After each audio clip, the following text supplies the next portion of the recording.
Tinggalan hilang sial mereka. Buka malu, Cak. Buka, Cak. Harus dibuka. Om Swastiastu.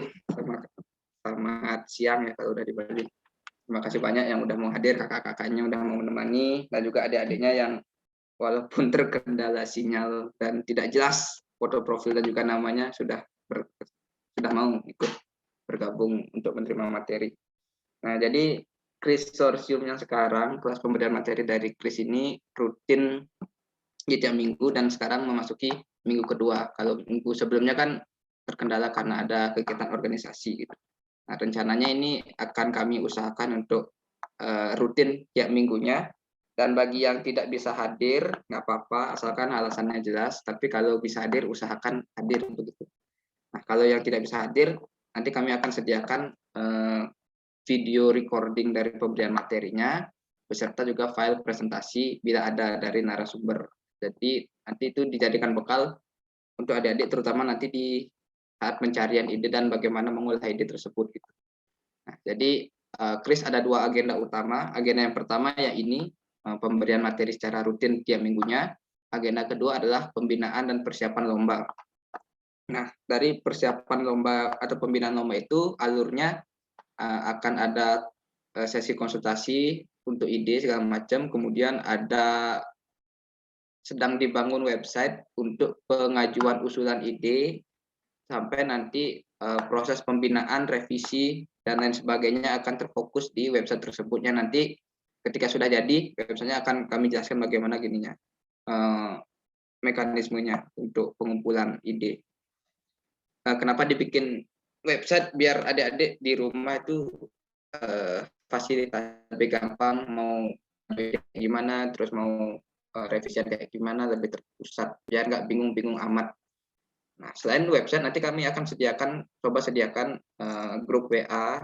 Nah, nanti kalau adik-adik mau nanya boleh di sana.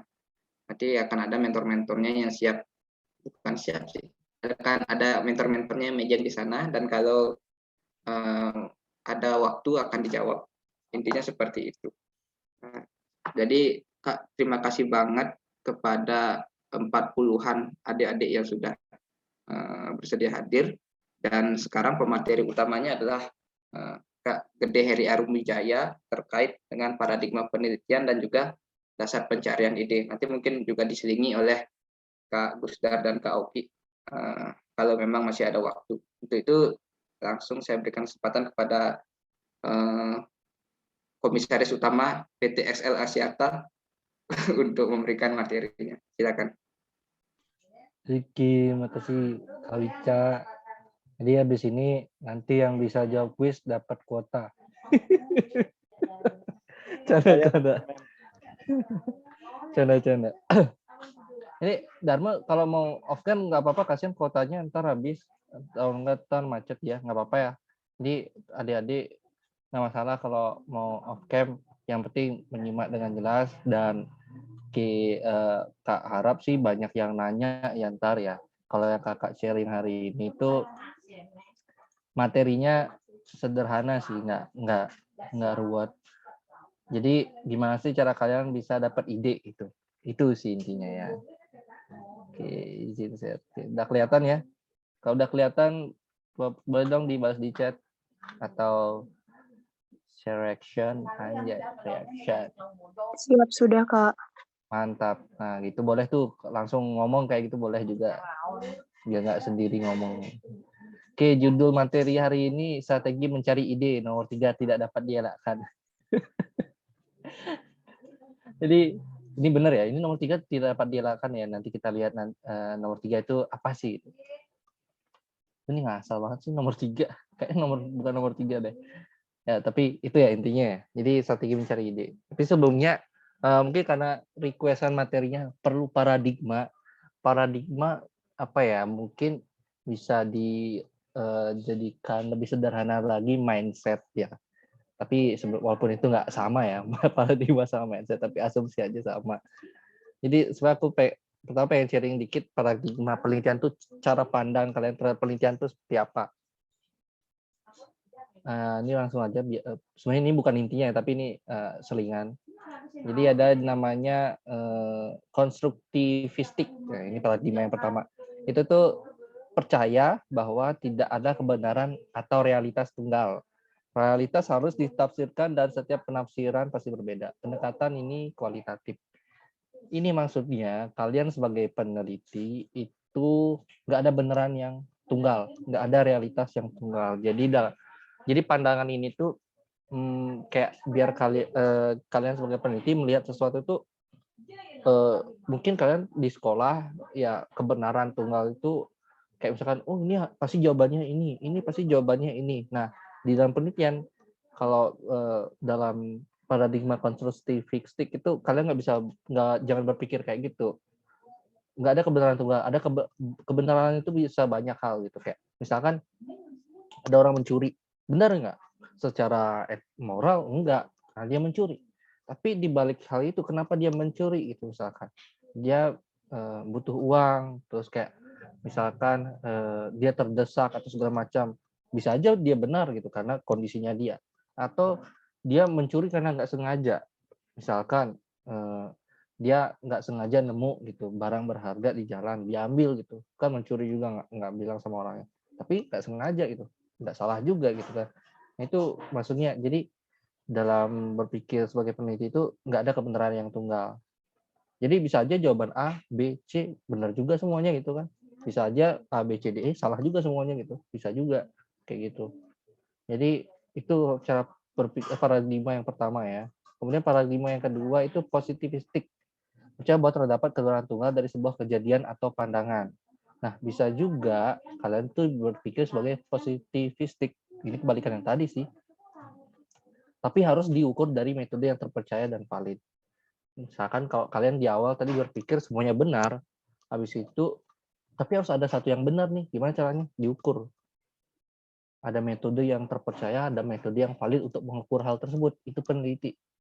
Jadi bisa aja, oh aku percaya solusi 1, 2, 3, bagus semuanya. Tapi mana yang paling bagus gitu? Positivistik pakai paradigma kalian. Diuji pakai metode apa? Ini yang kuantitatif. Ini biasanya kuantitatif itu. Kemudian ada pragmatis. Ini tuh percaya bahwa kenyataan atau realitas bisa diperdebatkan dan diinterpretasikan. Ini skillnya peneliti. Peneliti itu berdebat. Kayak misalkan aku bilang solusiku paling bagus. Enggak, solusinya dia paling bagus. Oh enggak, solusi dia paling bagus. Semua itu bisa diperdebatkan. Dan dengan kajian ilmiah. Jadi harus diseimbang ini. Antara hati, feeling, sama otak gitu misalkan. Logik. Di pendekatan ini perpaduan kuantitatif sama kualitatif lah kalau bisa. Ini secara gini ya. Tapi sederhananya kayak gitu. Science, ilmiah, sosial itu semua bisa diperdebatkan. Kayak misalkan kendaraan listrik itu bagus atau enggak? Ya itu bisa diperdebatkan. Ada yang bilang bagus, ada yang bilang enggak. Sesuai pandangannya masing-masing. Makanya itu harus diinterpretasikan terhadap suatu ilmiah itulah. Jadi harus ada buktinya kayak tadi harus positivistik gitu, harus dibuktikan pakai metode. Terus subjektivitis. Nah, ini percaya kayak kalau kenyataan apa yang dipercaya peneliti sebagai sebuah realitas yang nyata. Jadi kalian juga harus subjektivistik gitu kayak misalkan nih ini biasanya perkara sudut pandang aja gitu kayak subjektif, namanya subjektif ya. Kalau menurut ahli ini kalau menurut ahli A, B gitu kan beda-beda pandangan orang. Jadi terus bisa juga diartikan sebagai kayak kalian sebagai peneliti harus menerima kenyataan gitu. Realitas itu nyata. Kayak misalkan kalian udah bikin alat, oh ternyata nggak berhasil. Ya udah kalian harus percaya bahwa itu nggak berhasil. Jangan ngotot itu berhasil gitu. Kalau emang udah nggak berhasil ya bilang nggak berhasil. Itu jiwa peneliti. Walaupun sifatnya subjektif ya, tergantung sudut pandang orang gitu. Tapi harus diakuin. Terus nih kritis. Kritis adalah percaya bahwa kenyataan adalah wujud yang dikonstruksikan sehingga senantiasa di bawah hubungan kuasa yang berkelanjutan. Ini ribet ya. Jadi intinya kritis itu wujudnya itu dikonstruksikan, dibentuk. Jadi ada hubungan kuasa yang berkelanjutan. Jadi sebenarnya intinya paradigma di sini itu memberikan kayak kalau kalian menemukan suatu teknologi, menemukan suatu hasil kajian ilmiah, itu harus kritis dalam artian. Jadi dikritik, ini benar nggak sih itu? Ini benar nggak sih yang dia bikin beneran bagus nggak ya? Ini beneran menyelesaikan masalah ini nggak ya? Gitu. Harus kayak gitu paradigma sebagai peneliti. Jadi di wujudnya itu dikonstruksikan dan harus ada hubungan kuasa dan kelanjutan. Jadi kayak jangan beranggapan kalian sebagai peneliti ataupun orang lain sebagai peneliti itu adalah dewa gitu. Kayak, itu semuanya patut dikritik untuk dicari keberlanjutannya gitu. Itu aja kayaknya nih yang contoh paradigma penelitian, tapi itu nggak terlalu penting. Ya, yang penting kalian tahu kayak peneliti itu harus punya paradigma seperti apa sih gitu. Sama yang kayak tadi ya. Terus ini sih intinya ya materi hari ini. 7 steps to solve problem. Nomor 3 tidak dapat dielakkan yang tadi itu. Ya kita lihat nomor 3-nya kayak. Ini sampai sini udah paham ya. Yang tadi itu sebenarnya nggak terlalu penting sih. Yang penting itu yang ini sih. Aman ya. Coba dong reaction-nya guys. Siap sudah, Kak. Oke. Yang tadi itu jangan lemas-lemas gitu dong. Udah makan semuanya. Tadi itu lemas banget tuh siapa tuh? Udah makan deh. Siap sudah, Kak. Nah, mantap itu. Harus semangat dong. Kalau itu sedih saya. Kasihan kalian belum makan. Tapi aku nggak bisa provide makanan sih. Nggak ada sponsor. Nanti Chris minta tolong sponsor ya. Ini eskalasi atau ini bukan sponsor ini. Cari sponsor. Oke, langsung 7 steps to solve problems. Ini aku ambil dari McKinsey. Kalau kalian kepo McKinsey itu apa, coba cari aja. Aku juga nggak terlalu tahu mendalam siapa, tapi itu konsultan lah. Jadi ini 7 step to solve untuk problem solving approach. Ini yang aku dapat. Ini sederhana ya. Jadi cuma 7 stepnya. Tapi secara garis besar itu ada 4 ya. Define, structure, analyze, and synthesize. Jadi define itu temukan, struktur distrukturisasi, analyze dianalisis, kemudian disintesis. Gitu. Jadi ini bagian description, key principle. Ini aku jelasin satu-satu singkat ya, ntar ada contoh juga. Yang pertama itu kalian harus define problem. Define problem itu adalah mendiskusikan dan mendesain what's the core problem. Core problem, kuncinya itu. You are going to solve. Jadi kayak misalkan ini contoh yang aku sering dengar dari adik-adik semua ya. Kak, saya mau menyelesaikan masalah petani dengan ini. Ya, pasti aku tanya balik, emang masalah petani apa gitu kan. Nah, kalian sendiri banyak yang masih bingung gitu. Iya, apa ya masalah petani ya? Kok tiba-tiba saya bikin ini ya gitu. Nah, itu yang salah itu. Harusnya berangkat dulu. Masalah petani apa? Core problemnya apa? Masalah petani banyak. Misalkan apa? Petani miskin ya masalah. Terus petani kurang pintar untuk belum ada teknologi yang bantu dia ya masalah juga. Terus kayak misalkan petaninya nggak organik ya itu masalah juga gitu. Banyak ya masalah di petani gitu. Jadi define core problemnya apa. Di sini tuh prinsipnya itu adalah spend time to align on objective with your team support upfront gitu. Jadi ini seninya Kak, apalagi kalian berkelompok. Jadi usahakan walaupun kalian berdua, ngurus 2 kepala itu aja susah itu.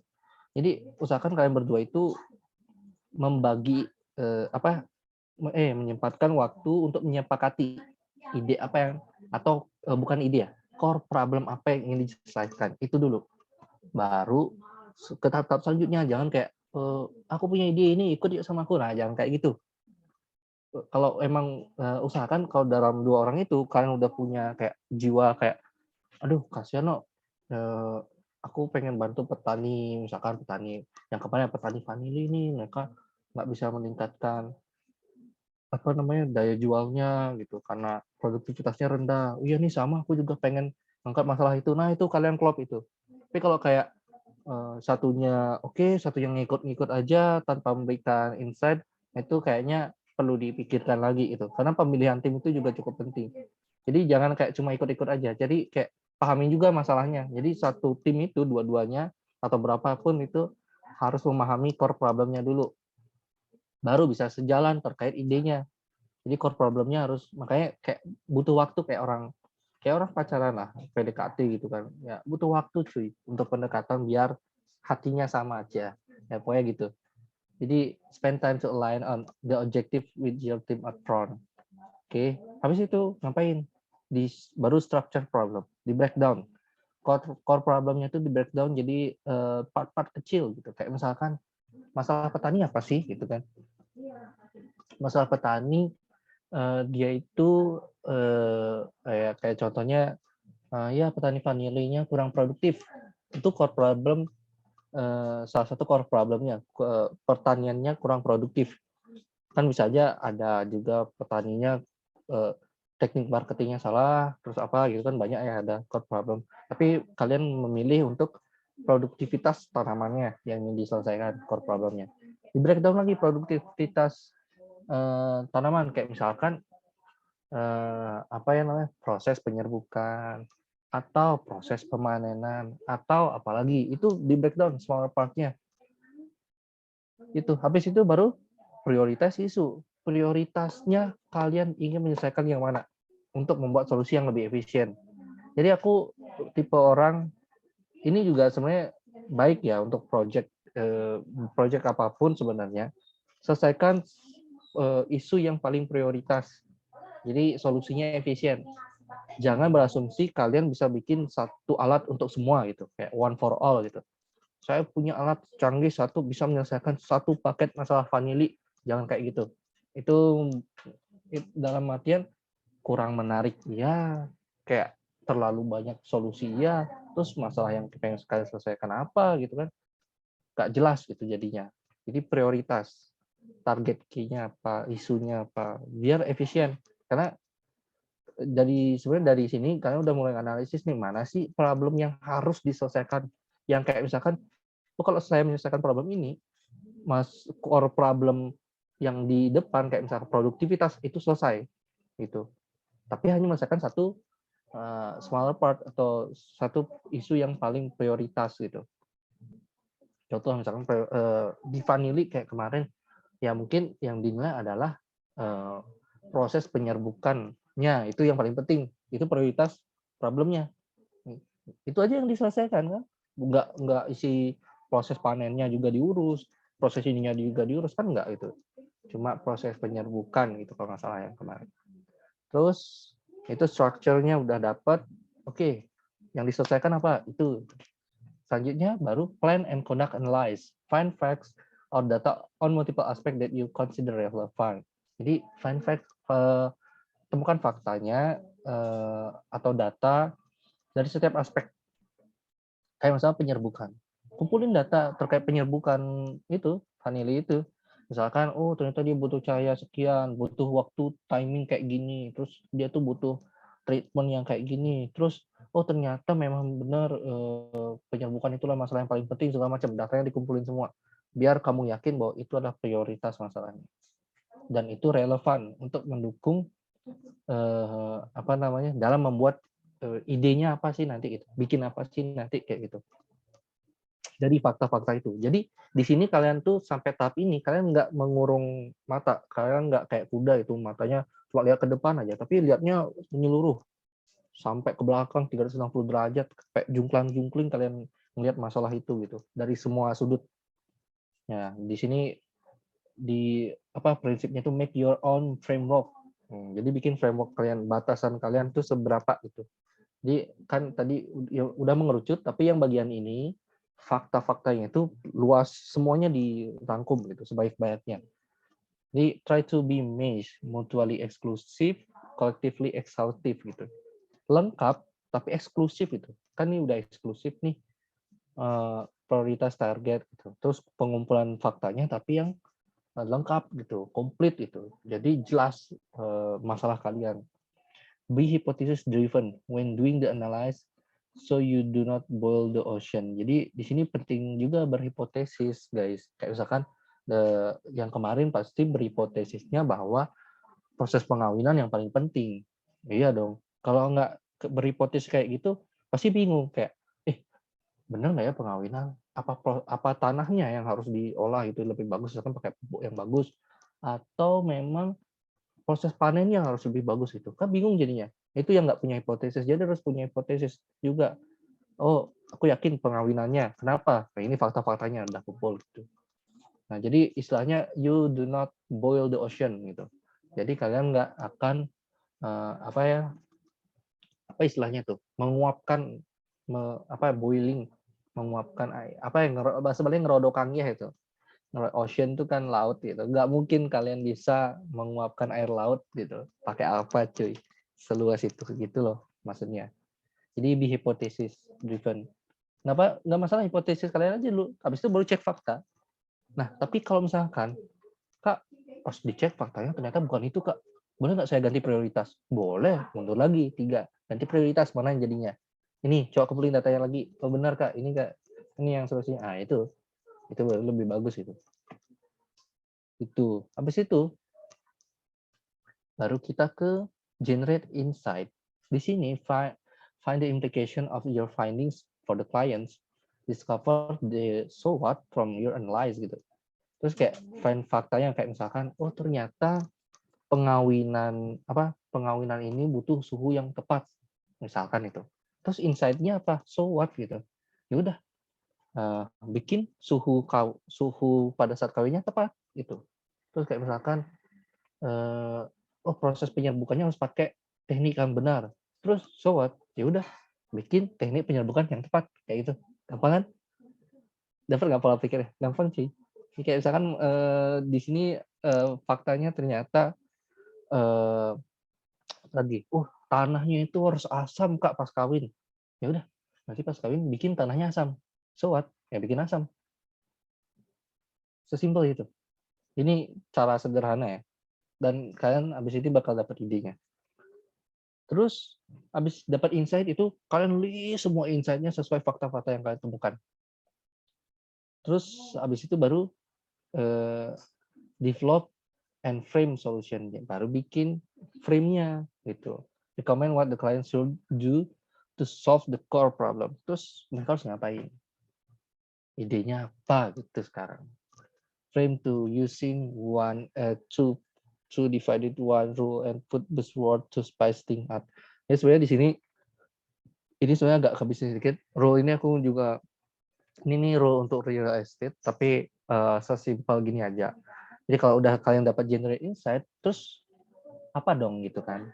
Apa frame solutionnya? Ya udah dari sekian insight-nya itu kalian harus bisa merumuskan satu solusi. Habis itu baru kelihatan, oh solusi yang cocok ini nih. Aku yakin pasti kalian dapat ngehnya itu. Kalau aku bilangnya ngeh itu, tingnya gitu langsung di sini. Oh iya, ternyata dia butuh ini. Oh iya, aku ada ide. Kenapa kan kita bikin suatu robot yang bisa ini gitu. Dari insight-insight itu. Habis itu baru highlight visibility. Explain how to execute your solution and put additional consideration if relevant. Ini yang paling penting. Di develop frame and solution ini nggak masalah, banyak juga ide yang muncul. Jadi kayak, ide saya ada ide ini sama ini. Terus gimana cara ngeceknya? Kamu milih yang mana? Baru highlight visibility. Secara visibilitas apa namanya?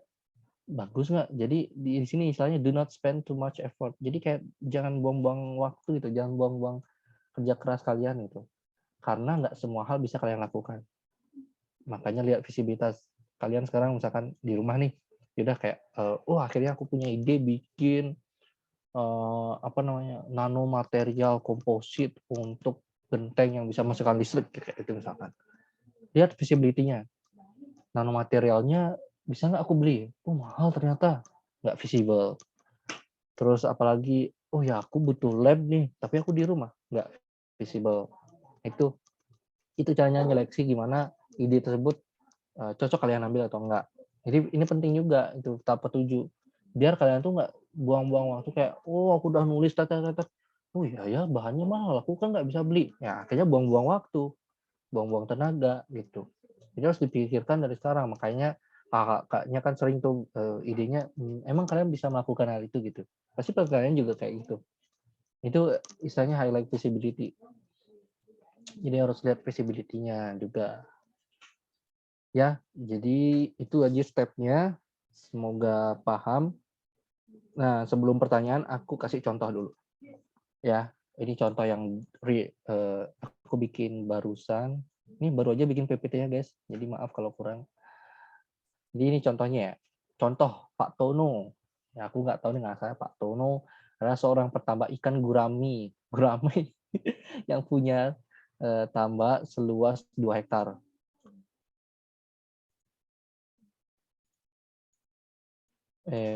Punya 1 hektar, Pak Tono bisa menghasilkan ikan gurame biasanya 1 ton per tahunnya.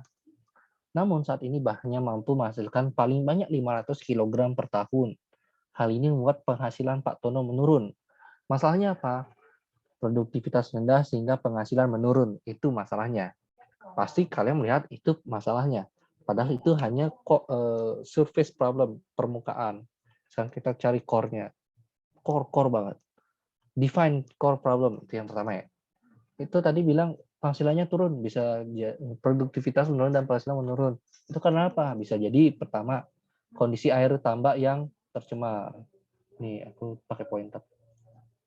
Nih, kondisi air tambak yang tercemar. Terus minat pangsa pasar ikan gurame menurun. Ya bisa jadi dong. Makanya bisa jadi bukan hanya produktivitasnya menurun, penghasilannya dia menurun karena emang minat pangsa pasarnya kurang juga.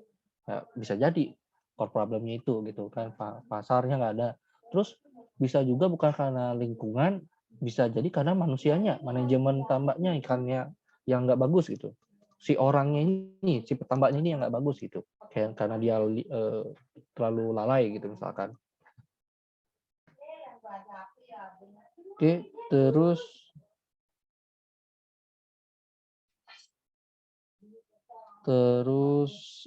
apa namanya? Nah ini defend core problemnya ini kayak gitu. Ini contohnya ya. Habis defend core problem ngapain? Nah, baru kita structure problem. Nah, ini misalkan ya. Misalkan di sini aku ambilnya manajemen tambak ikan yang menurun karena aku sama timku sepakat ingin menyelesaikan masalah ini gitu. Jadi bukan yang lain-lainnya, tapi yang ini ingin aku selesaikan. Terus gimana caranya? Terus belum langsung ke solusi. Kita breakdown lagi. Ternyata manajemen tambak ikan yang kurang baik itu dikarenakan oleh pemberian pakan yang tidak rutin dan tidak tepat waktu. Terus jumlah pakan yang berubah-ubah dan tidak sesuai kebutuhan ikan. Benar kan? Ini jumlah pakan yang berubah-ubah. Jadi orangnya nggak benar lah ngasih pakannya. Terus kondisi air tambak yang terlalu asam karena tidak rutin dikuras. Oh, nggak pernah dikuras tambaknya, jadi asam. Terus waktu panen sesuka hati sesuai pesanan. Jadi pas panen ikannya ya nggak sesuai, nggak ada jadwal gitu. Ini manajemen yang tambak yang kurang baik. Terus apa yang aku lakukan? Di sini aku nggak ada ya. Nah, baru prioritas isu. Prioritasnya mana? Ini yang aku ambil. Nih, kesepakatan aja lagi sama orang-orang gitu. Sama tim. Jadi aku pengen kondisi air tambak yang terlalu asam itu karena tidak rutin dikuras. Kayaknya ini deh gitu. Makanya dihipotesis dulu. Kayaknya ini deh yang paling gini. Tapi kalau kalian nggak mau berhipotesis atau kalian langsung nyari mana yang paling prioritas lewat internet, googling, nggak masalah juga. Tapi kalau mau cepat dan kayak apa ya, karena tadi ya ada sisi paradigma peneliti itu yang apa ya tadi namanya, pokoknya harus seimbang antara hati sama logik. Jadi kayak kalau hati kita aku pengen menyelesaikan hal ini gitu, jalan jadinya, dan logik kalian jalan juga gitu, hipotesis habis ini baru cari faktanya gitu, nggak masalah. Ini aku pengennya ini nih, jadi terus dan prioritas isu itu isu yang prioritas, terus plan and conduct analysis. Terus apa sih yang menyebabkan fakta-fakta dari kondisi air tambak yang terlalu asam karena tidak rutin dikuras?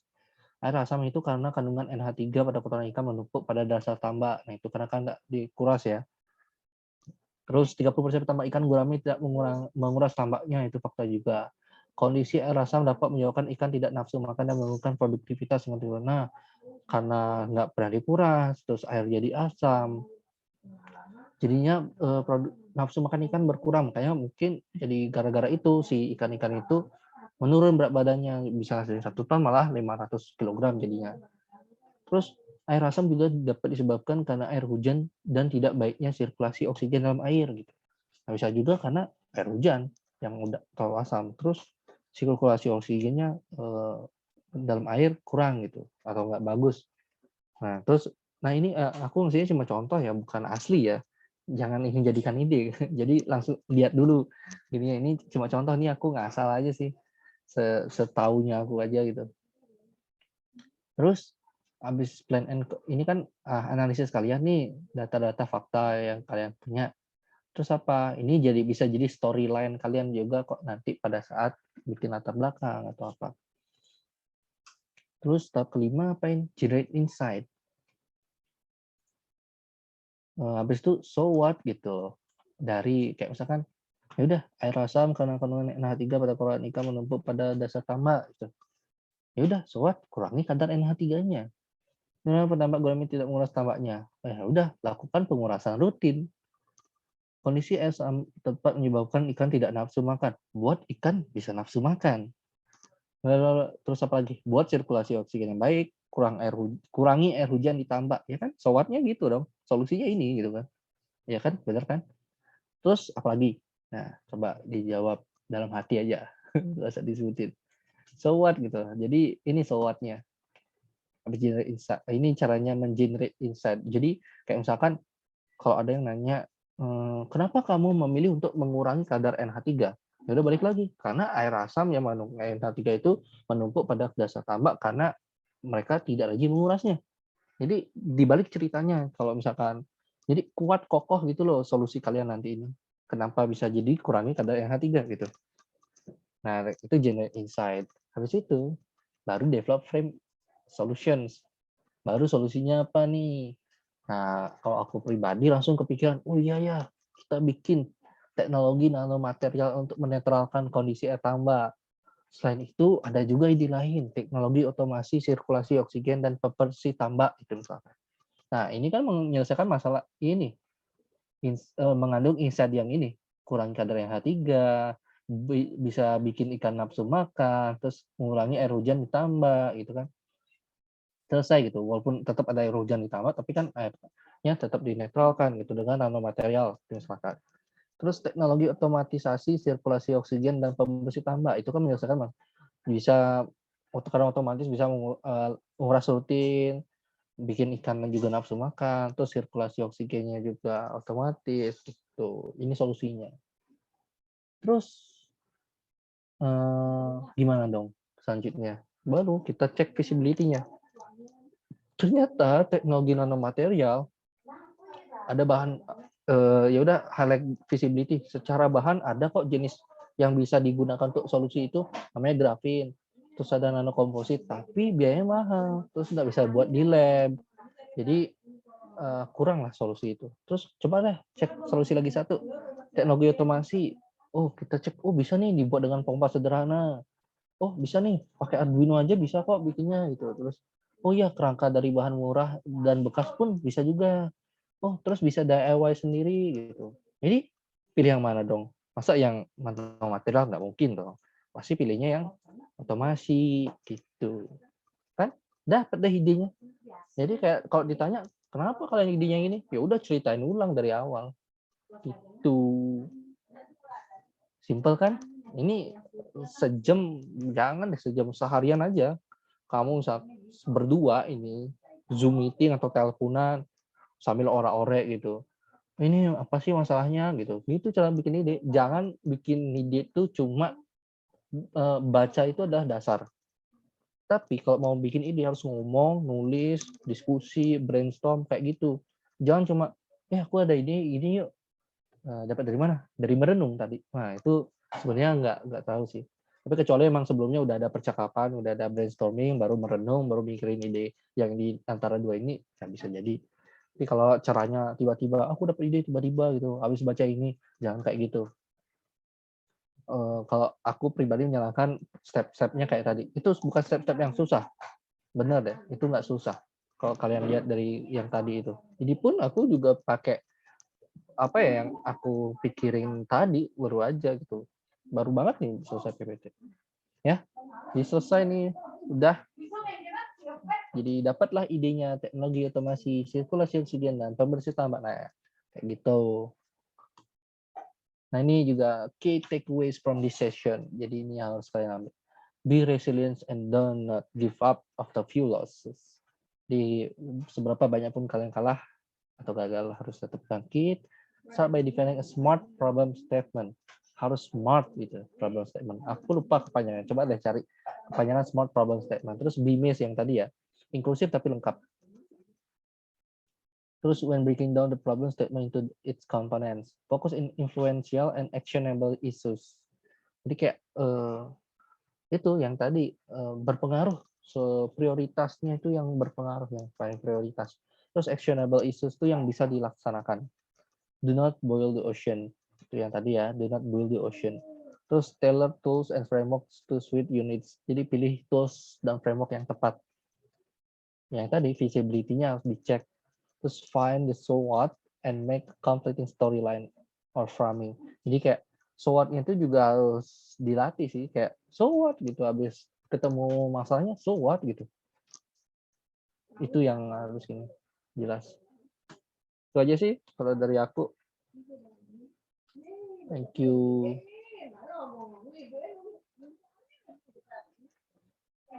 Gimana adik-adiknya, ada pertanyaan? Nah, aku bentar doang. Ya, adik-adik, ada yang mau bertanya dari sesinya Kak Heri tadi? Oh, kurang jelas barangkali. Oh, itu ada yang angkat tangan, mantap. Mantap, Esita. Komang Esita. Silakan. Sebelumnya terima kasih Kak atas kesempatannya. Sebelumnya perkenalkan, nama saya Nikomang Esita Trianana Putri dari kelas PMIPA 2 Gerhawaya Bio. Nah, jadi izin bertanya Kak, selain membuang tenaga dan waktu, kenapa ya Kak prioritas isu itu sangat penting atau tidak boleh dielakkan dalam meneliti Kak? Seberapa besar sih pengaruh prioritas isu itu pada penelitian Kak? Sekian, terima Nah. kasih. Oke, terima kasih pertanyaannya. Gini, prioritas isu itu ya benar tadi yang pertama ya, nggak buang-buang tenaga kalian, nggak buang-buang waktu kalian untuk berpikir untuk pemecahan masalah itu. Dan prioritas isu itu adalah isu atau problem yang memang kayak udah lu selesaiin itu, semua masalah kelar. Itu makanya tadi breakdown-nya itu harus benar-benar sampai dasar banget gitu. Jadi kayak apa namanya? Kayak contoh inovasi yang ada sekarang itu kayak Gojek deh. Gojek itu kan sebelumnya ya sementara solusinya yang ada apa? Taksi. Ya, tapi dia apa solusinya dia? Dia bikin ojek online. Kenapa nggak orang-orang nggak berpikir kayak gitu? Karena dia nggak memprioritaskan masalah. Masalah yang sekarang ada itu orang-orang susah dapat ojek. Bukan masalah mobil atau apa gitu.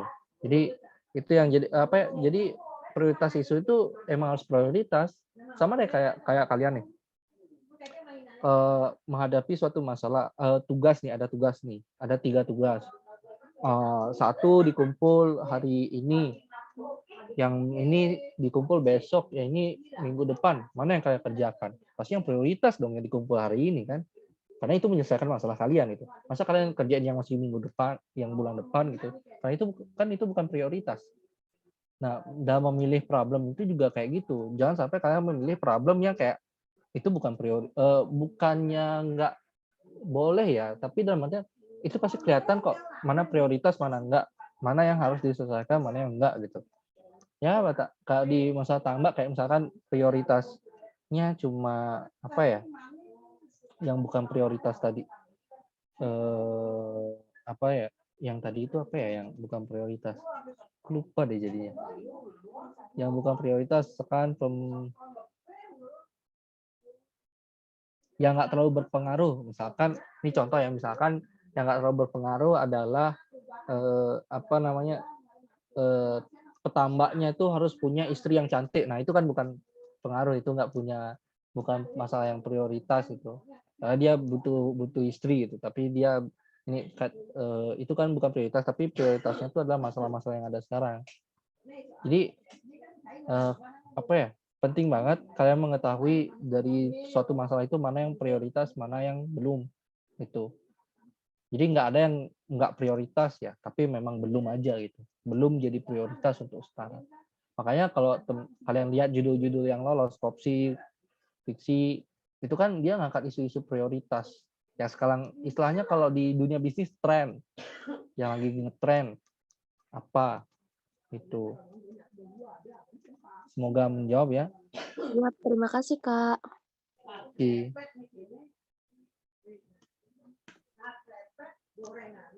Ada lagi pertanyaan?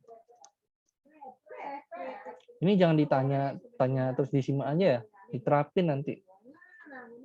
Biar kakak-kakaknya juga nanti kalau yang mau diskusi ide itu langsung dapat gitu. Ini ada pertanyaan nih. Nih ada, aku baca aja. Dari Gebra Tim Rusmini. Selamat siang Kak. Di sini adik izin bertanya, gimana cara mencari ide yang bagus dan solusi yang tepat dalam memecahkan suatu ide itu Kak? Dan semisal adik punya ide ini, tapi referensinya tidak ada, apakah ide itu bisa tetap dilanjutkan Kak? Nah, ini jadi balik lagi, aku nggak menyarankan kalian nyari ide yang bagus, cari masalah yang bagus dulu. Cari masalah yang bagus. Nah, habis itu coba deh terapin yang kayak tadi. Pasti ketemu apa namanya? Nah, itu tadi SWOT-nya apa gitu. Dari SWOT itu baru kalian baca referensi. Contoh yang balik lagi ya, nih ya. Biar kalian ngeh SWOT-nya itu apa maksudnya. Ini SWOT itu maksudku gini. Ya, jadi sebenarnya yang paling penting itu di sini juga sih pas baca data ini. Apa sih yang menyebabkan kondisi air tambak itu tidak rutin dikuras? Apa yang diakibatkan itu maksudnya? Data-datanya itu pokoknya semua data. Habis itu baru ke bagian yang SWOT ini. Jadi ya air asam ini menumpuk NH3 ini yang bikin jelek gitu ya. Terus apa? Ya udah kurangin kadar NH3-nya gitu. Karena kalian udah punya data itu. Ya walaupun nggak ada idenya di referensi, ya berarti itu membuktikan visibilitas istilahnya. Kalau kalian udah nggak nemu referensi, oh ya ini gimana ya? Maksudnya dalam artian kayak, oh kalian pengen bikin robot bla bla bla bla bla. Contoh nih, kalian pengen bikin bahan baku yang kuat tapi ramah lingkungan. Terus kalian cari jurnalnya, baca di mana, di sana, nggak ada cuy. Nggak ada yang sepeser pun yang memunculkan hal itu. Berarti udah nggak visible. Nggak bisa dilakukan. Jadi jangan mengada-ngada. Contoh lagi kayak kemarin tahun lalu kejadian. Ngasilin listrik abadi dari magnet atau apa gitu. Kalau udah cari referensinya dan itu apalagi referensi abal-abal dan nggak ada yang ilmiah banget, berarti itu nggak visible guys. Jadi jangan terlihat bodoh di sana. Itu fungsinya juga visibilitas ya. Jadi biar kalian mengecek ini itu kredibel nggak sih? Ini benar nggak sih bisa kayak gini bikinnya gitu. Memang nggak ada yang nggak mungkin, benar. Tapi nggak semua mungkin. Jadi nggak semua mungkin kalian bisa lakukan gitu. Jadi saran aku berangkat dari masalah yang bagus, jangan berangkat dari ide yang bagus. Untuk solusi yang tepat ya, misalkan suatu ide. Jadi yang dipecahkan bukan suatu ide, tapi masalah yang dipecahkan. Ingat tuh, balik lagi. Jadi jangan setelah ini kalian masih ke kakak-kakaknya, Kak, adik punya ide ini masalahnya apa? Nggak tahu, Kak. Nah itu, aku nggak mau lagi kayak itu. Karena aku udah ngasih materi ini, jadi langsung ke kakaknya, Kak, adik ada masalah ini loh, gitu. Misalkan, aku seneng tuh, ada tuh kemarin ada yang datang ke aku, dia bawa masalah, aku lebih seneng, dia bawa masalah. Kak, adik, di rumah adik itu ada nelayan banyak, terus ada pasar ikan, pokoknya semuanya satu desa jadi nelayan. Tapi ada misalkan tapi ada ikannya itu diolah, tapi tulang-tulang ikannya nggak diolah, dibiarin itu numpuk kayaknya ada deh sekontainer tiap hari tulang ikannya gitu dia Om. Nah itu kan masalah tuh Kak. Nah tapi adik berpikir ini baiknya dijadiin apa ya gitu. Adik baca-baca ada yang bisa jadi tepung pengganti tepung beras, ada yang jadi ini gitu. Nah kalau yang kayak gitu itu bagus tuh. Jadi udah melihat oh ini masalahnya ini, jadi tinggal diarahin aja ke framework ini. Itu ya, terus mini. Jadi jangan berangkat dari ide. Itu cara pikir yang salah. Karena kalian hidup itu bukan penuh ide, hidup itu harus penuh masalah. Peneliti itu ada untuk menyelesaikan masalah, bukan untuk membuat ide. Jadi masalah dulu, dari masalah itu pasti ada ide. Itu secara alamiah. Nggak ada masalah yang nggak bisa diselesaikan. Semua masalah ada yang pasti bisa diselesaikan. Makanya kakak-kakaknya tuh justru bingung gitu loh. Kok kalian bilang susah nyari ide? Ya, karena yang kalian cari adalah idenya, bukan masalahnya gitu loh. Masalahnya tuh yang kalian cari tuh kayak gini, di grouping, di breakdown. Ini sederhana ya. Maksudnya nggak ada memang framework yang lebih bagus daripada ini, tapi itu agak ribet dikit.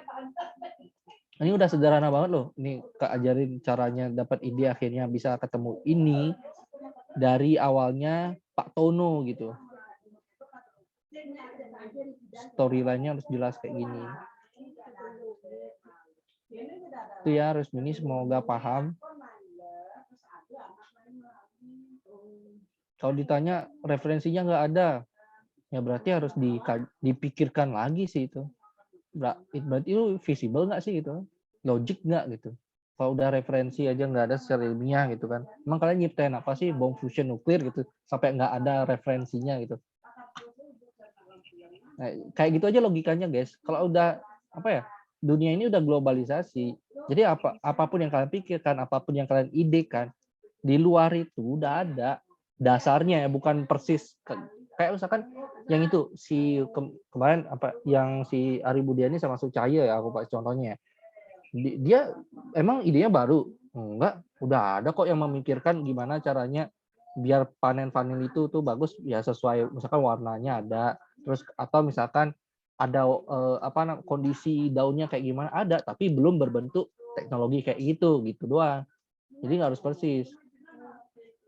Jadi idenya dia tuh bikin teknologi itu dari fakta-fakta yang dia dapatkan, adalah faktanya bahwa kawin vanili itu harus kayak gini, terus daun warnanya harus kayak gini. Oh ternyata bisa dicek dari kelembaban kayak gitu. Itu dijadikan satu jadi ide.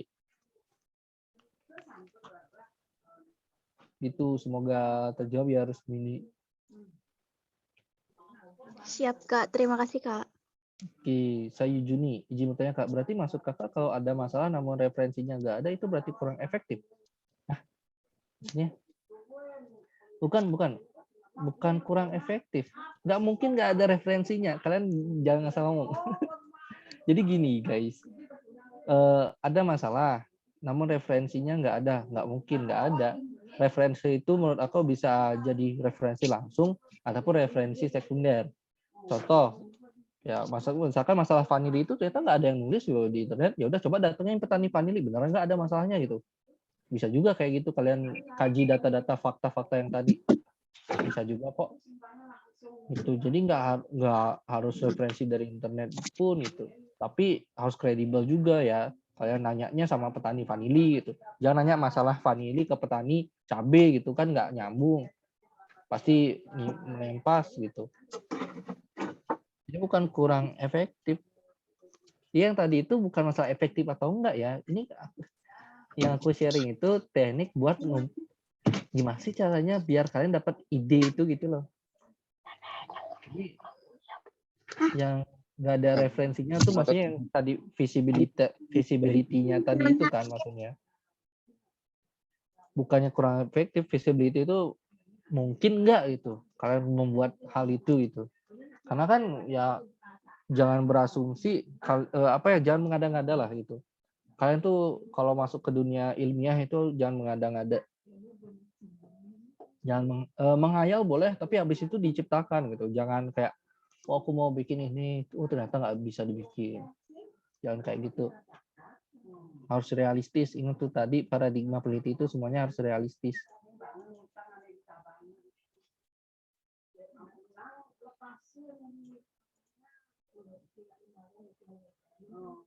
Semoga ya terjawab ya saya Juni. Ini ada lagi Loh Ekarat Nadi. Selamat siang Kak, adik izin bertanya Kak, bagaimana cara mengembangkan informasi dari ide kita agar bisa menjadi karya tulis yang bagus Kak gitu. Nah, tadi kan udah tuh dapat tuh frameworknya. Karya tulis apa? Baru dapat tuh idenya tuh serat. Nah, tadi teknologi bla bla bla bla bla. Ya udah, biar jadi karya tulis yang bagus ya dilakukan. Coba ditulis latar belakangnya, dari latar belakang susun. Nah itu kan nanti masalah teknis penulisan ya, yang nanti bakal dibahas juga, ada kelas-kelasnya. Latar belakang, rumusan masalahnya apa, itu juga penting. Objektif kalian apa gitu kan? Objektif dan penelitiannya, apakah kalian pengen penelitian sebabak sebat yang melihat pengaruh, atau kalian pengen penelitian tentang inovasi, pengembangan inovasi, atau penelitian tentang kajian sosial atau apa, itu harus jelas juga. Harus bikin metode yang valid dan terpercaya. Metodenya jangan asal metode kayak udah saya pengen nguji ini gitu, tapi dengan cara apa gitu. Harus lihat juga cara nguji yang valid apa gitu. Harus ada tolak ukurnya gitu. Jangan cuma asal oh ya ini saya udah ngujinya kayak gimana. Saya nyobanya ke orang, satu orang. Wah, itu kayak gitu, jangan sampai kayak gitu lagi. Kalian harus belajar cara pengujian yang valid, dan nggak semua pengujian valid itu mahal, guys. Percayalah, nggak semua cara teknik pengujian, metodologi itu mahal. Bisa kok cara-cara sederhana kalau kalian mau baca banyak. Terus kalau mau jadi karya tulis yang bagus ya itu, lakukan penelitiannya. Jangan cuma ditulis, dihayalin, terus kosong gitu. Pas bahas ambil data orang gitu, atau enggak cuma dari literatur review, ya itu beda lagi, bukan itu literatur review, namanya bukan karya tulis eksperimen atau apa. Kalau emang metodenya interview, lakukan interview. Kalau kuesioner, lakukan kuesioner. Eksperimen, lakukan eksperimen. Jangan diem dong gitu. Itu nggak bakal bagus jadinya. Terus Syaputri Yarti. Bentar, rame, mantap. Aku jadi podcast ya. Sejujurnya Kak, jika sebenarnya kita memang memiliki ide yang bisa dibilang bermanfaat nih Kak, buat lingkungan. Namun ternyata kita dalam artian belum mampu membuatnya, tapi kita niat gitu Kak, apakah kiranya bisa terwujud? Makanya itu visibility-nya itu di list, yang tadi terakhir itu di list dulu. Tapi kalau emang udah nggak mungkin mau gimana? Bukan menciutkan nyali kalian ya, dalam artian gini. Kalau kalian memang punya jiwa peneliti dan kalian pengen melakukan itu, pasti bakal tertanam diri kalian. Oke, memang nggak harus sekarang, bukan untuk korupsi, tapi misalnya nanti aku kuliah, aku harus bikin riset ini gitu. Itu baru benar-benar jiwa peneliti. Tapi kalau misalnya kondisi kayak misalkan, emang kamu mau keluar uang 100 juta untuk analisa itu? Nggak mungkin. Emang kamu mau beli sensor itu yang harganya 5 juta, uang sekolah nggak dikasih? Nggak mungkin. Ya udah, ngapain dipaksa? Buang-buang waktu, buang-buang tenaga. Mending fokus sama yang apa? Visible. Itu juga. Jadi kakak-kakak di sini pun juga mengarahkan biar ide teman-teman semua itu visible, bisa dilakukan, bisa kalian kerjakan. Jadi nggak cuma menulis, ya itu kan mending lomba esai ya, karangan bebas gitu. Jangan karya ilmiah harus ilmiah secara sains gitu, terbukti. Jadi bukan bermanfaat. Jadi nggak semua hal hebat itu bermanfaat itu yang susah-susah lah. Pasti ada yang sederhana yang bisa kalian lakukan gitu, atau dipikirkan alternatifnya, kayak misalkan oh idenya kayak gini, tapi nggak harus bikin alat loh, bisa juga kayak gini juga loh, cuma program atau apa, bisa juga. Jadi ide itu nggak terbatas, makanya jangan tutup mata juga pas define so what itu, buka banyak-banyak biar banyak alternatif. Izin Ya, jadi menambahkan boleh Kak Eri? boleh. Nah, tadi benar ya katanya Kak Eri, lihat visibility-nya apakah memungkinkan apa enggak.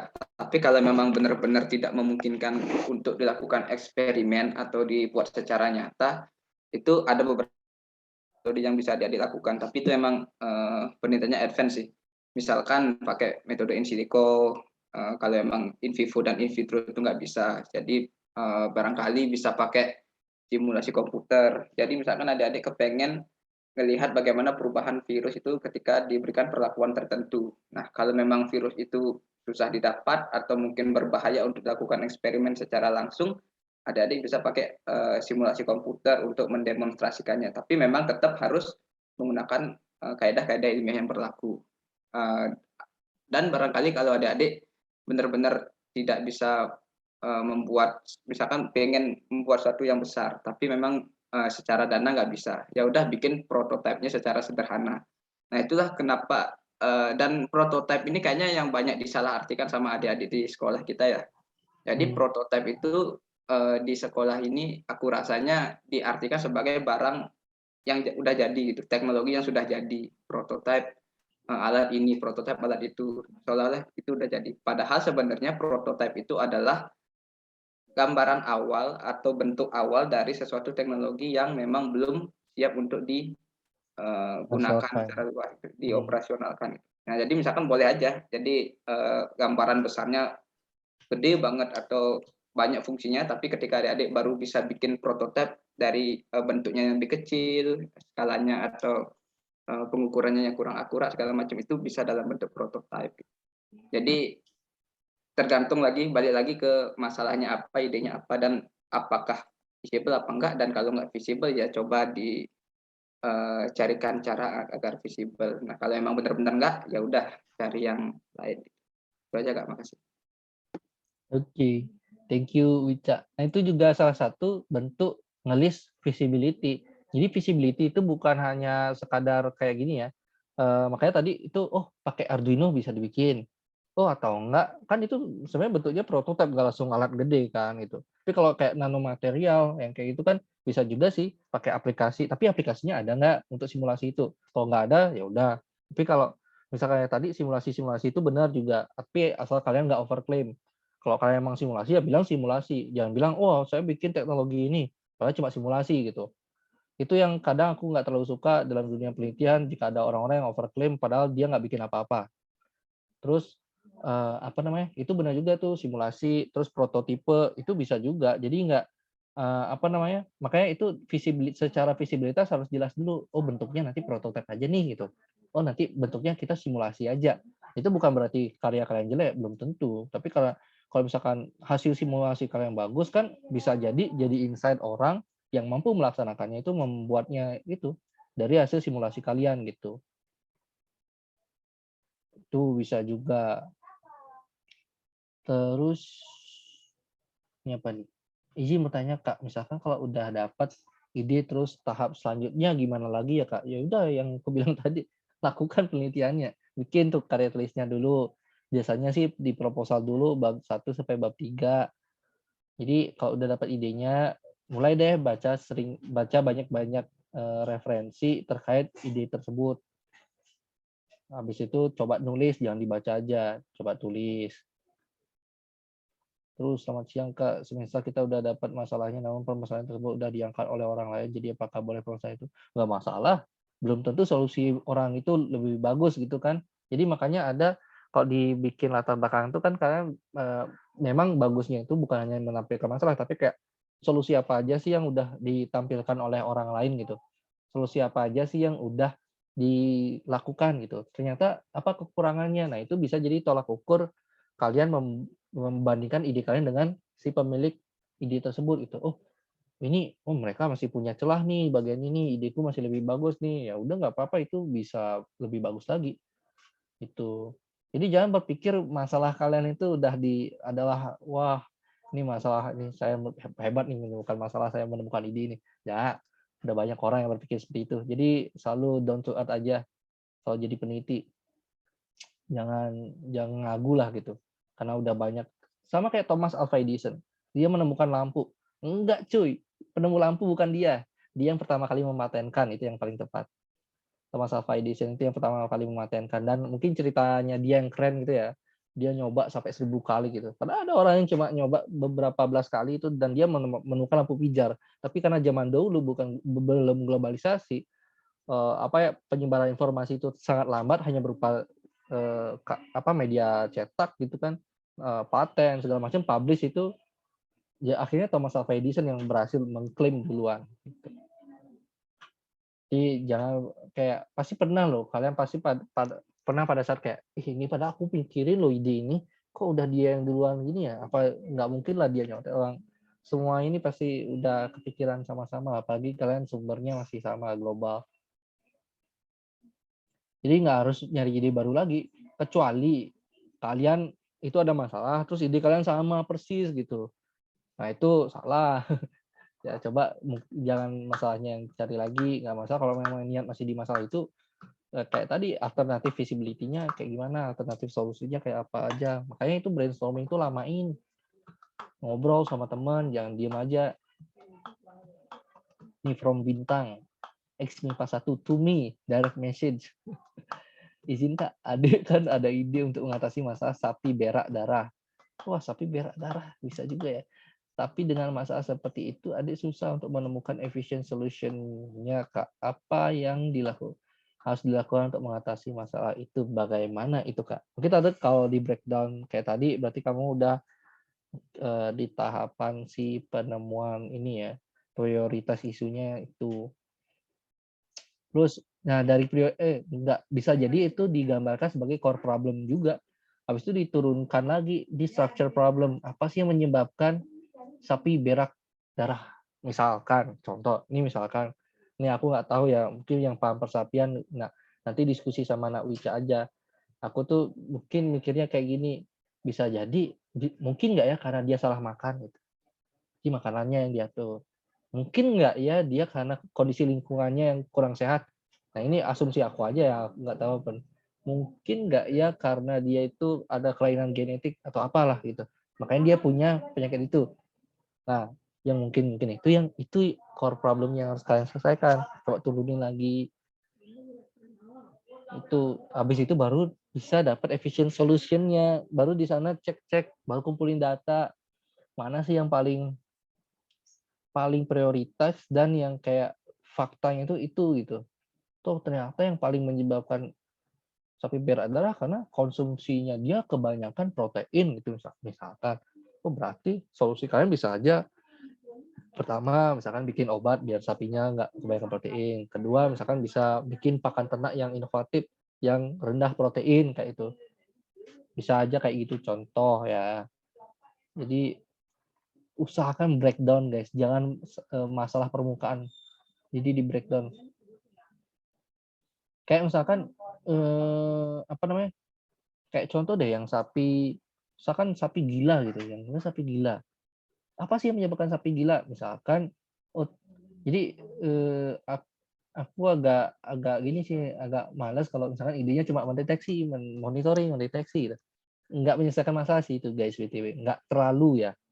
Tapi lebih mending selesaikan akar masalahnya. Jadi biar nggak hanya menyelesaikan masalah permukaan. Efficient solution-nya. Ya semoga paham nak Bintang. Ini mau banyak banget deh. Selain siang Kak. Selamat siang Kak. Diizin bertanya kira-kira ketika kita mempunyai sebuah ide ini Kak, ini diterima namun kita kayak masih bingung terkait ide kita dan mungkin yang kayak dibilang Rusmi tadi kayak masih belum ada referensi. Kira-kira apa kita sudah bisa melanjutkan ke pembuatan proposal atau harus melakukan apa Kak? Kalau ini ya, aku pribadi ya, pengalaman ini mungkin yang kalian rasakan kayak ini. Kalian punya ide kayak semacam ini. Tapi kalian nggak menemukan referensinya ya, mungkin kalian kurang mencari lagi. Aku jujur orangnya kalau nyari, kadang aku berpikir ide kayak ini ada ya. Terus aku cari, ada kok. Misalkan ya, nggak tahu ya, mungkin berbahasa Rusia, bahasa Chinese, bahasa Inggris, bisa aja. Jadi kalian jangan hanya, misalkan, oh alat sapi perah itu ya mungkin atau apa nanomaterial di Indonesia pasti dikit referensinya, coba cari di luar negeri banyak bisa aja. Jadi justru aku tuh kadang suka seneng kalau ide aku itu referensinya dikit. Nah berarti kan kayak ya salah satu pionir dong dalam mencetuskan ide itu.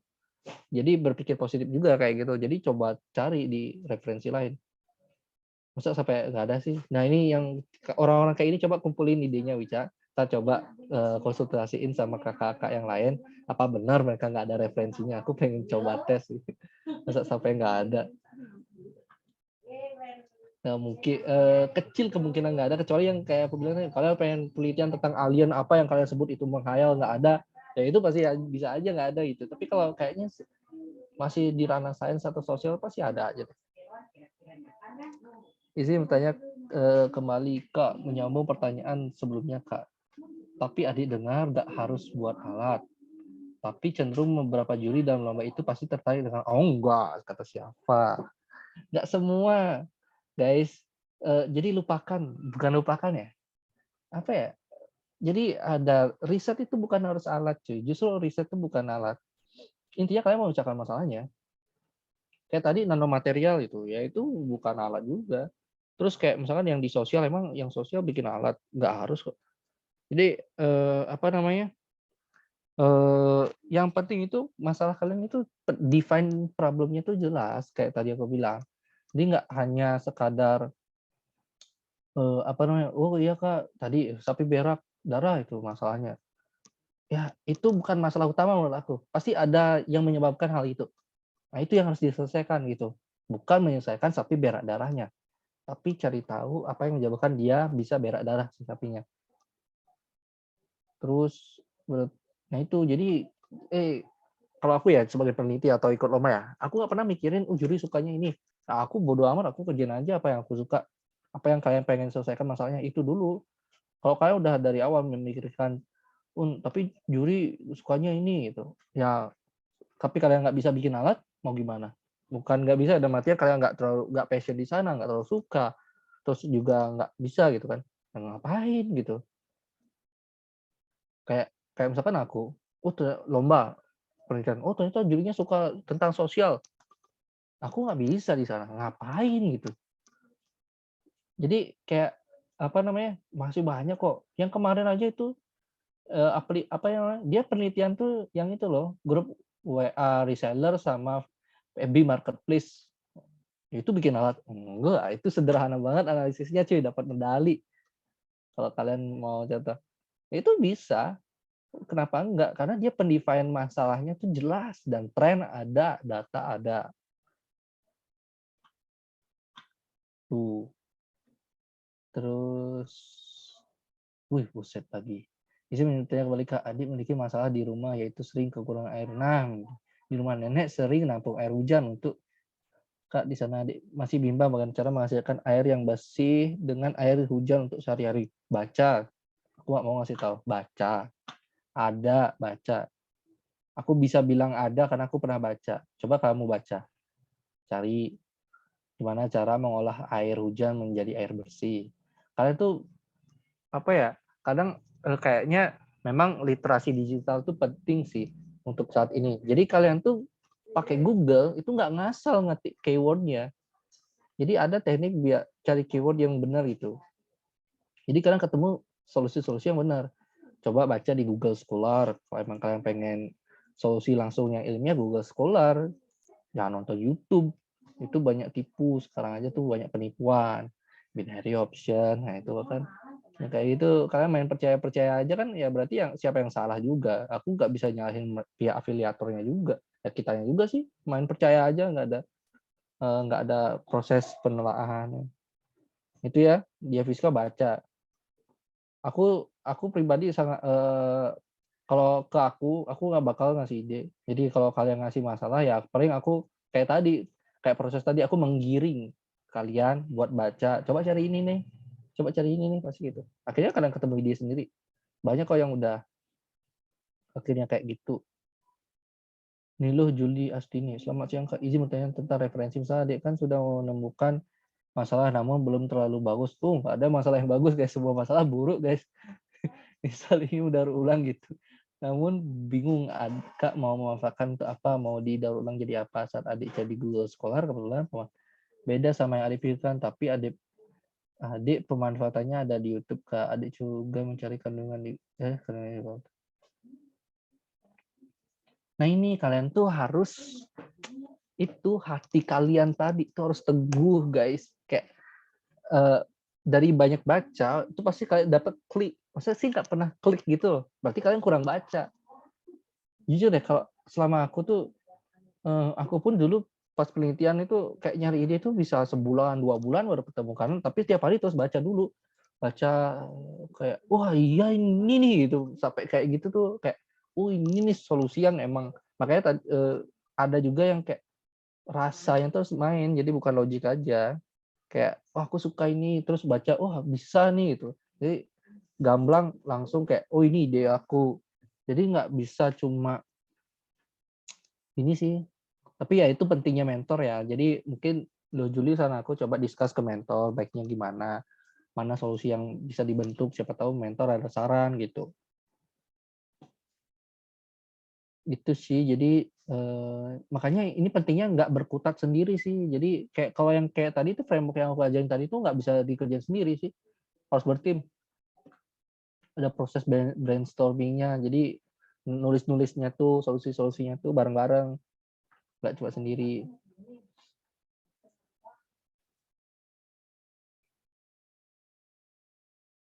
Nah itu, habis. Itu, pokoknya kalau konsultasi ide, cari kakaknya atau diskusi sama teman. Jangan kayak berpikir sendiri. Enggak, itu bukan cara berpikir.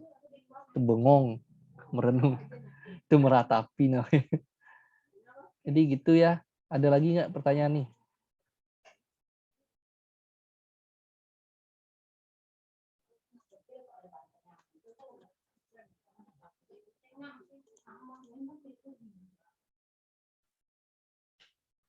Ada lagi? Mangga. Ini yang tadi nanya cewek-cewek, padahal di sini banyak cowok juga kayak.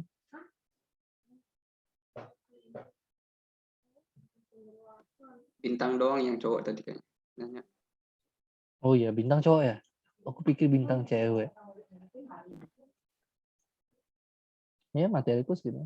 Oh, itu ada yang nanya tuh. Saputra Yase. Langsung cowok langsung.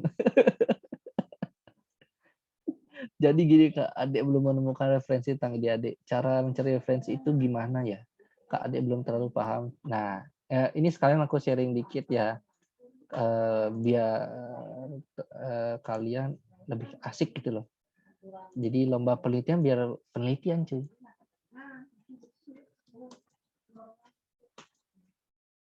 Ini sih senjata pertama aku buat cari. Kelihatan ya Google Scholar. Aman. Kayak tadi. Daur ulang. Tuh. Kalau aku biasanya nyari ide kayak gini guys. Kayak misalkan ya. Tadi ideku apa? Nanomaterial. Terus apa? Kadar asam. Kayak gini. Jadi aku biasanya nanomaterial plus kadar asam yang muncul. Sintesis nanopartikel ekstrak kulit manggis merah dan kaji sifat fungsional produk enkapsulan hasilnya gitu kadar asam. Sintesis of metal oxide nanopartikel using plant.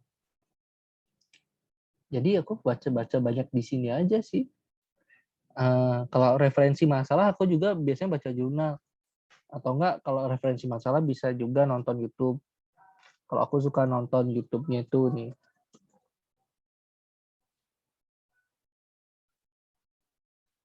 Itu yang tadi itu Google Scholar ya. Itu kayaknya harus jadi makanan wajib kalian. Kalau mau nyari referensi. Semua jenis publisher kayaknya harusnya langsung terhubung ke sana asal kata kunci yang kalian cari itu tepat. Kalau di YouTube aku suka nonton, ya Dewi Indonesia. Ini kan bagus-bagus kontennya. Nih alasan kenapa nih kayak antisipasi banjir di Belanda. Ini kan kalau masalah banjir bisa nyari ide di sini. Sungai di Belanda kok bisa bersih sih? Nah, mereka ada teknologinya. Itu di sini bagusnya atau undecided bagus juga.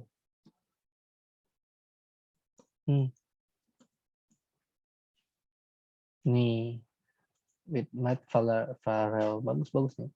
Could you live in a tiny house? Nih terus ini carbon nanotube, power grid of the future. Di sini tuh banyak ide.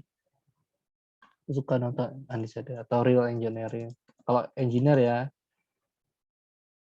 ini kalau yang teknik nih terutama. Aku kasih ini karena aku orang teknik jadinya aku suka nonton ini. Terus apa lagi ya?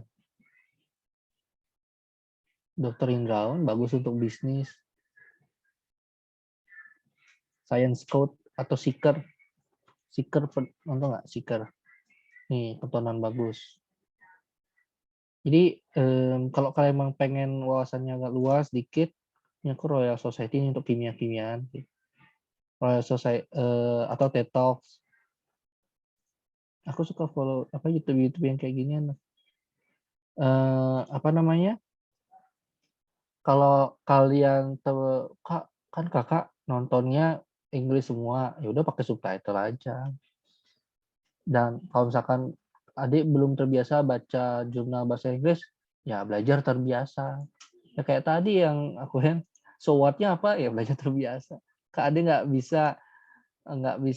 bisa baca gini ya udah harus bisa. Ya mau gimana orang lu mau ke arah situ ya harus bisa.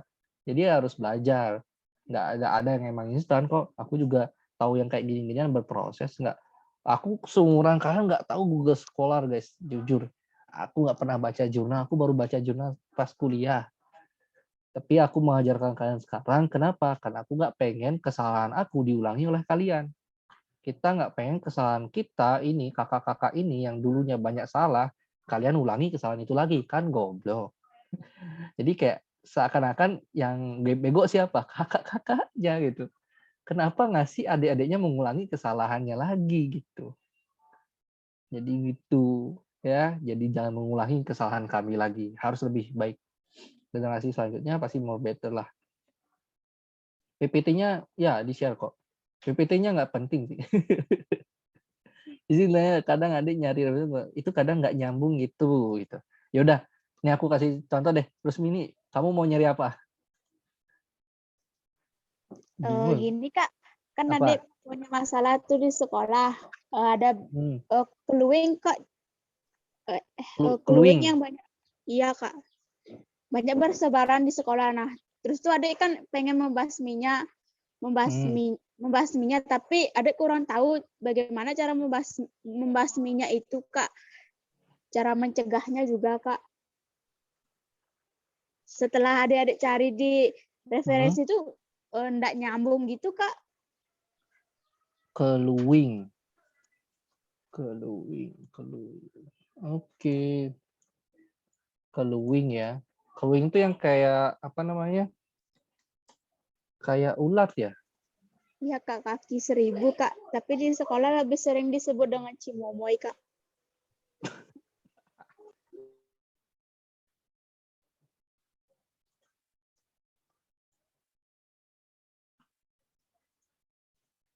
Oke. Cimomoy. Emang cimomoy itu bahasa apa, guys?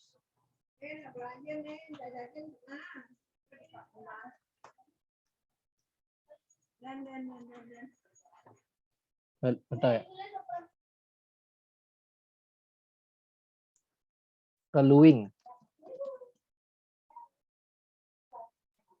Koneka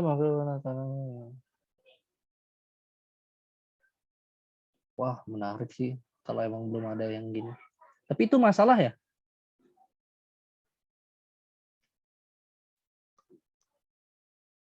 Ya. Kalau emang susah berangkat langsung ke jurnal, jangan ke jurnal sih, biar langsung aja di sini. Cara membasmi keluing. Ulat kaki 1000. Ulat kaki 1000 ya sama ya? Sama ya, keluing sama ulat kaki 1000. Beda ya? Izin Kak, hampir sama sih Kak. Ini keluing. Cara basmi.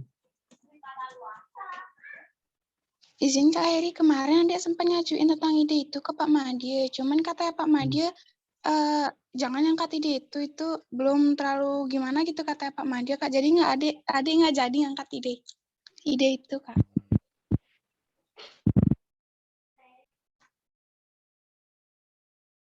Iya kan enggak emang makanya tadi tuh cari prioritas solution. Kayak orang-orang kayak nggak meneliti itu karena itu nggak penting. Ya kayaknya itu ya ini spekulasiku aja. Gunakan furadan. Ya bisa aja kayak gitu. Ini contoh aja ya, tadi Rusmini misalnya cluing nih. Terus ternyata pas baca di Google gunakan furadan. Ada yang berpendapat bahwa menggunakan furadan tidak dianjurkan karena bisa merusak subur tanah. Membersihkan rumah dengan karbol, insektisida. Oh berarti kan bisa pakai insektisida misalkan. Ya udah kamu bikin bioinsektisida atau apa, kan solusinya bisa jadi kayak gitu. Jadi jangan langsung nyari cluing, itu emang agak susah sih. Karena kan bisa jadi ide kamu baru banget nih untuk di cluing ini gitu. Ya udah coba cari di Google biasanya apa sih yang muncul di internet itu. Oh, fluadan, oh insektisida. Terus kayak ini emang berat sih jadinya karena kamu harus investigasi lebih mendalam. Kayak cluing itu sebenarnya bisa nggak sih dibasmi pakai insektisida? Insektisida seperti apa? Kandungan kimianya apa? Itu lebih banyak baca lagi. Karena kamu jadinya harus tahu yang fundamentalnya dia. Kayak pertama cluing nggak suka unsur misalkan kalium. Oh berarti bikin insektisida yang ada kandungan kaliumnya. Bisa pakai apa? Ya, kayak gitu jadinya dia.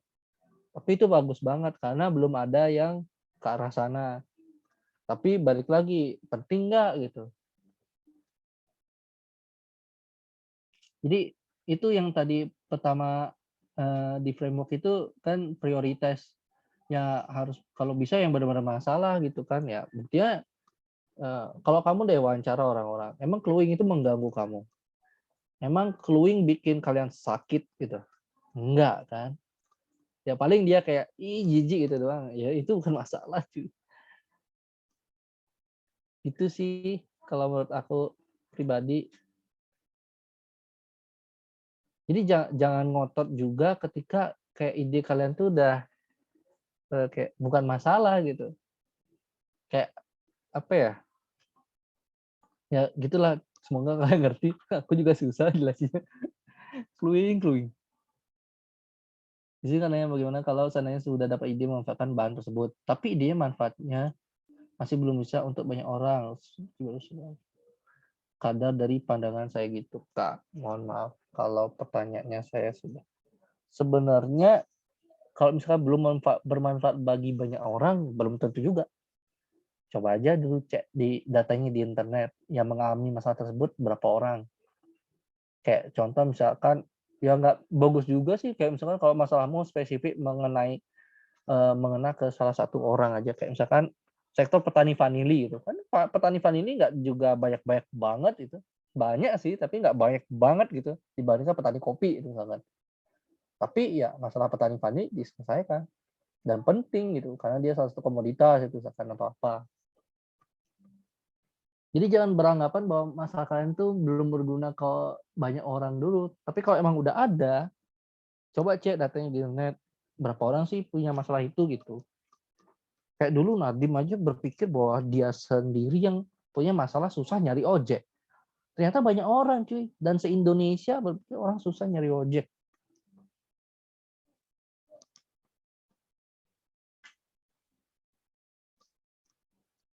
Itu ya.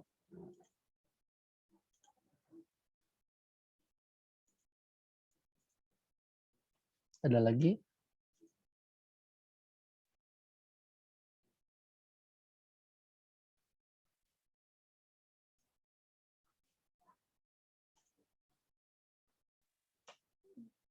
Yuk, ada pertanyaan lagi.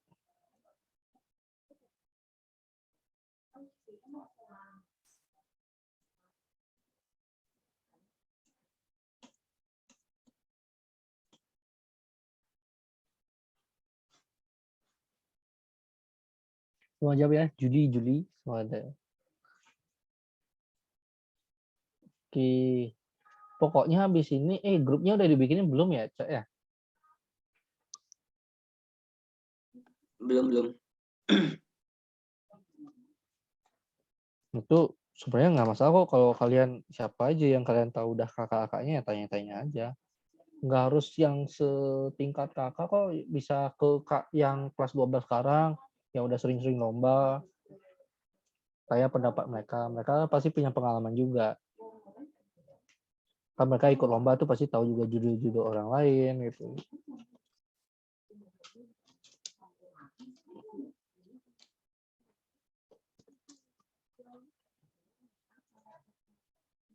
Oke, ada pertanyaan lain?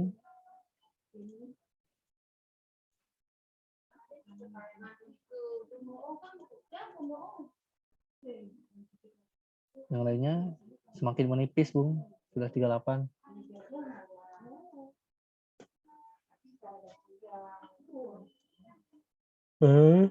Lagi.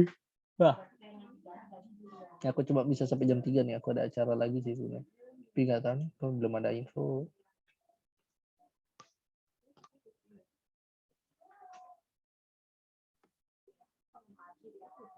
Sorry, Oh, ini udah Noko. ada.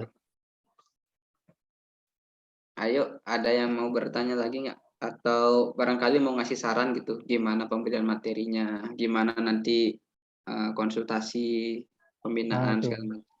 itu boleh juga tuh. Kan tadi udah tak sampaikan di depan, gimana rencananya ke depan gitu. Nah, barangkali ada yang punya ini tidak bisa dilaksanakan karena kami kesulitan bla bla bla bla gitu. Bilang aja. Mm-mm.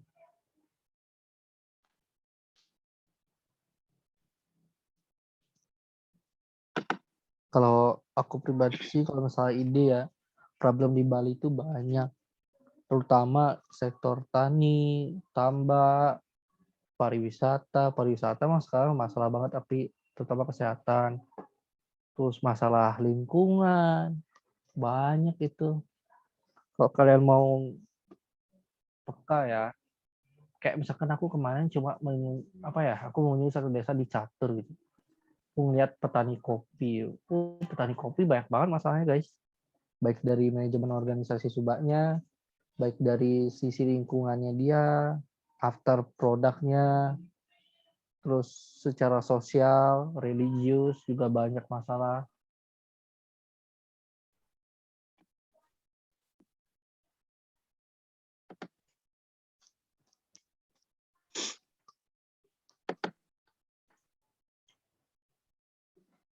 Itu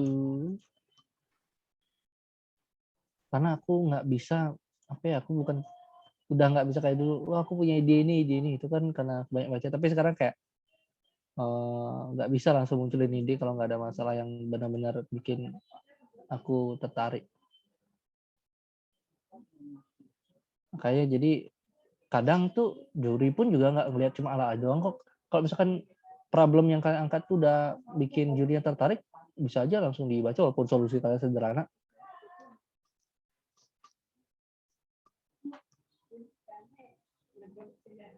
Kayak kemarin tahun lalu tuh sederhana, yang grup WA grup untuk reseller dan FB marketplace tuh aku nggak nyangka sih.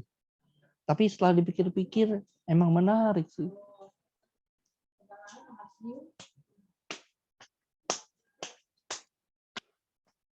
Itu ngasih solusi, mana sih yang paling bagus, pakai WA reseller doang, FB marketplace doang, atau dua-duanya gitu. Udah.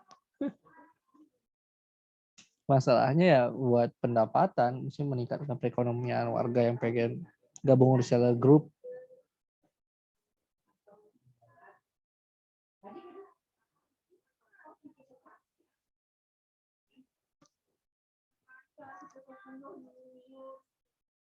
Bro, ada lagi? Apa sudah enough?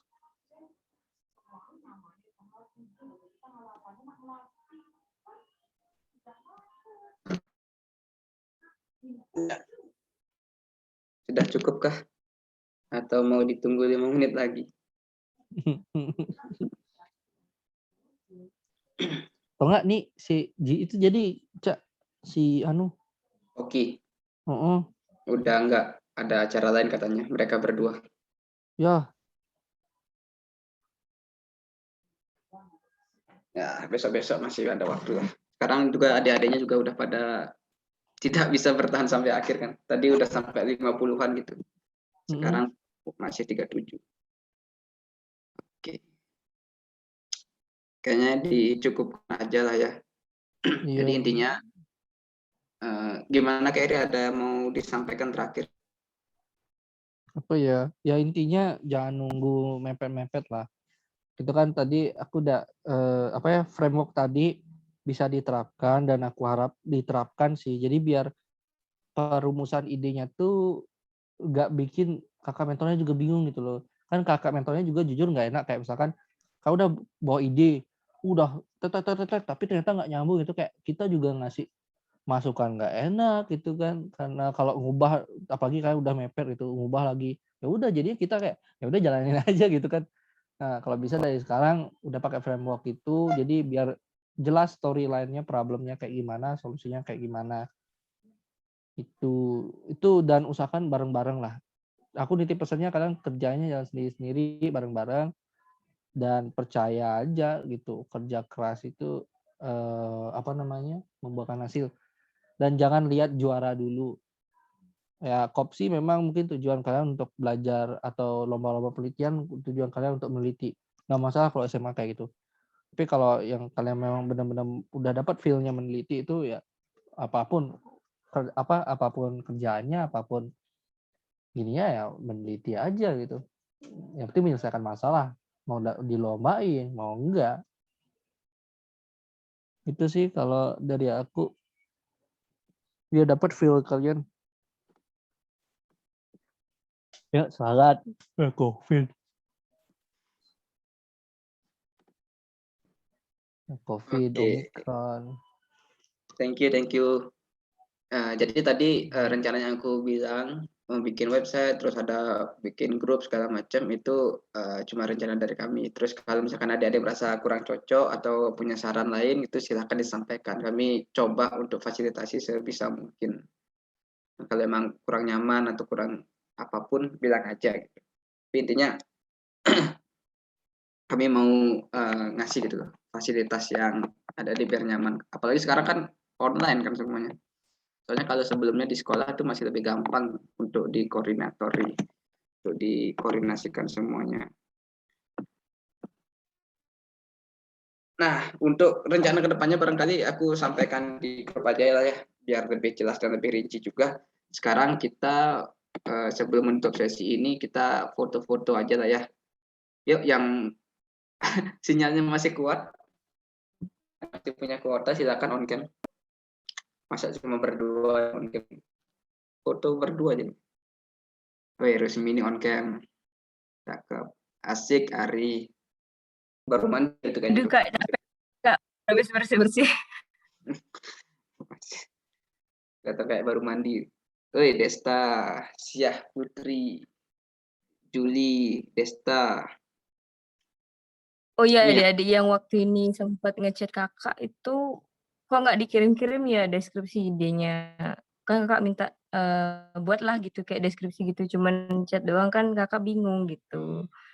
Waktu ini ada juga yang belum tak cek, maaf ya, masih ada kegiatan waktu ini.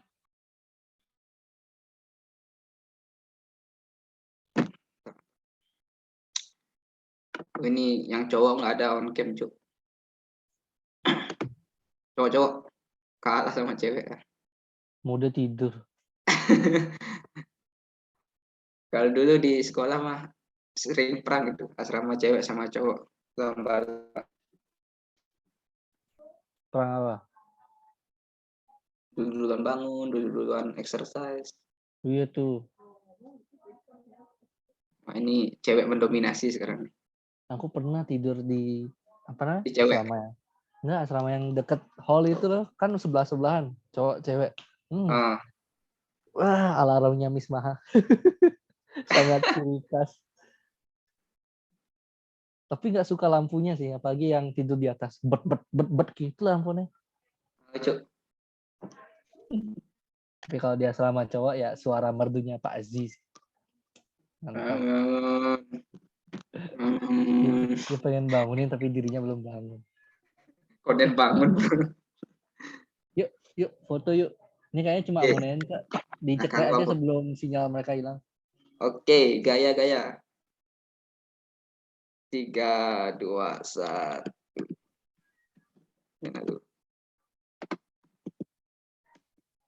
Oke. Yang on cam udah aman. Yang terakhir 3, 2, 1. Sik. Dah. Mantap. Oke, terima kasih banyak adik-adik sekalian. Nanti kalau ada kendala bilang aja. Nanti terkait rencana kedepannya akan tak sampaikan di grup. Intinya mah kalau di sekolah kan udah dituntut ya untuk ikut penelitian minimal 1. Jadi kalau ada hal yang bisa kami bantu terkait itu bilang aja, sampaikan aja. Karena emang tujuan kami untuk itu, untuk membantu adik-adik yang dituntut menyelesaikan penelitian minimal sekali. Dan bagusnya lagi kalau emang bisa dilombakan gitu dan dapat juara. Emang bukan tujuan utama, tapi akan lebih bermakna gitu, akan dapat banyak privilege kalau memang ikut lomba apalagi dapat juara. Ya biar berguna juga lah capeknya kalian meneliti gitu kan. Oke, sekian untuk hari ini. Kita lihat situasi apakah minggu depan memungkinkan apa enggak. Nah, harapannya sih memungkinkan ya, biar dan kalau bisa website kami segera selesaikan biar nanti adik-adik yang punya ide itu nggak berceceran lagi gitu. Biasanya di grup WA ini ada ide, di grup WA ini ada ide lagi, apalagi ada yang japri gitu. Jadi kadang-kadang lupa untuk dibalas, kadang-kadang lupa untuk dibahas, didiskusikan. Nah, nanti kalau ada website kan barangkali akan lebih teratur lagi. Oke, sebelum meninggalkan Zoom ini, silakan bagi yang belum mengisi daftar hadir, diisi daftar hadirnya. Ini bukan untuk keharusan untuk hadir gitu, tapi biar ngelaporin aja ke pembina bahwa banyak yang terkendala gitu. Dan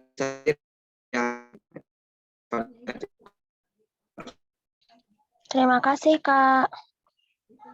Oke, thank you. Thank Aku you. tutup.